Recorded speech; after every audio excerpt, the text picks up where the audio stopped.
ऐसी वाणी बोलिए मन का आपा खोए, औरन को शीतल करे आपहु शीतल होए। ये कबीरदास जी का बहुत ही फेमस दोहा है। वो कहते हैं कि इंसान को ऐसी भाषा बोलनी चाहिए जो सुनने वाले के मन को बहुत अच्छी लगे। ऐसी भाषा दूसरे लोगों को तो सुख पहुंचाती ही है, इसके साथ खुद को भी बड़े आनंद का अनुभव होता है। इसलिए मीठा बोलिए।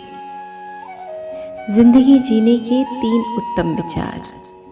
प्रथम विचार, रिश्ते चाहे कितने ही बुरे हों उन्हें कभी नहीं तोड़ना, क्योंकि पानी चाहे कितना ही गंदा क्यों ना हो वो प्यास नहीं बुझा सकता, किंतु आग तो अवश्य बुझा सकता है। दूसरा विचार, एक छोटी सी चींटी आपको पैर में काट सकती है, पर आप उसके पैर में नहीं काट सकते। इसलिए जीवन में किसी को भी छोटा ना समझें, क्योंकि जो वो कर सकता है वो शायद आप ना कर पाए। तीसरा विचार, जब कुछ सेकंड की मुस्कुराहट से तस्वीर अच्छी आ सकती है, तो हमेशा मुस्कुरा कर जीने से जीवन अच्छा क्यों नहीं हो सकता। इसलिए सदैव खुश रहिए और मुस्कुराते रहिए।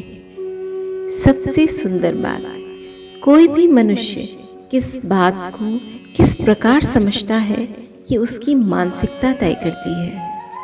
कोई दूसरों की थाली में भी छीनकर खाने में अपनी शान समझता है, तो कोई अपनी थाली में से दूसरों को निवाला खिलाकर संतुष्ट होता है।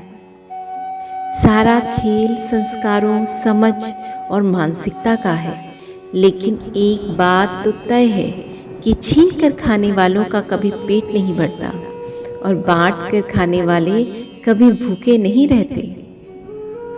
पुराने समय में एक राजा का जन्मदिन था। जब वो सुबह जागा तो उसने खुद से ये वचन लिया कि वो आज किसी व्यक्ति को पूरी तरह से खुश और संतुष्ट करेगा। ये सोचकर वो अपने राज्य में घूमने निकल गया। रास्ते में उसे एक भिखारी दिखाई दिया। वो नाली में कुछ ढूंढ रहा था। राजा ने उससे पूछा कि तुम्हारी कोई कीमती चीज खो गई है? भिखारी ने कहा, मेरे तांबे का सिक्का नाली में गिर गया है, वही ढूंढ रहा हूँ। राजा ने उसे चांदी का सिक्का दिया और सोचा अब ये खुश हो जाएगा।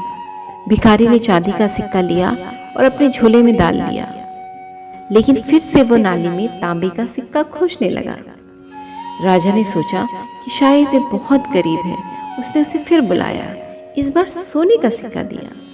भिखारी ने सोने का सिक्का देखकर राजा को बहुत धन्यवाद दिया।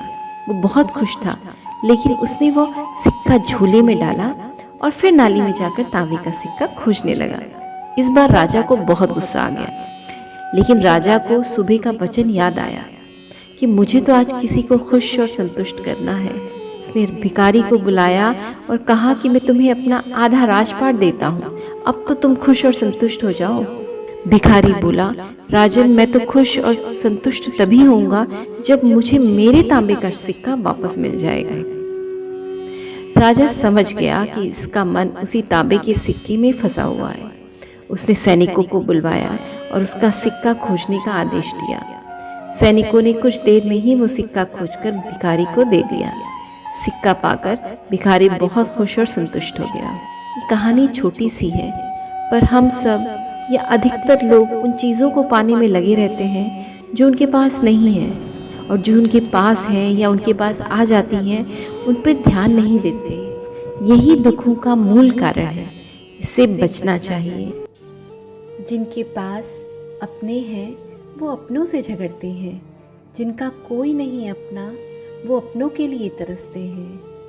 कल न हम होंगे न कोई गिला होगा, सिर्फ सिमटी हुई यादों का सिलसिला होगा। जो लम्हे हैं चलो हंस कर बिता लें, जाने कल जिंदगी का क्या फैसला होगा। जीत किसके लिए, ये हार किसके लिए, जिंदगी भर ये तकरार किसके लिए। जो भी आया है वो जाएगा एक दिन यहाँ से, फिर ये इंसान को इतना अहंकार किसके लिए। बीता हुआ हर लम्हा जिंदगी को समझने का एक बहुत अच्छा मौका है, और आने वाला हर लम्हा जिंदगी को जीने का दूसरा मौका। कभी खुशियों की धूप, कभी दर्द की छाँव, कभी जीत की आशा, कभी हार की निराशा।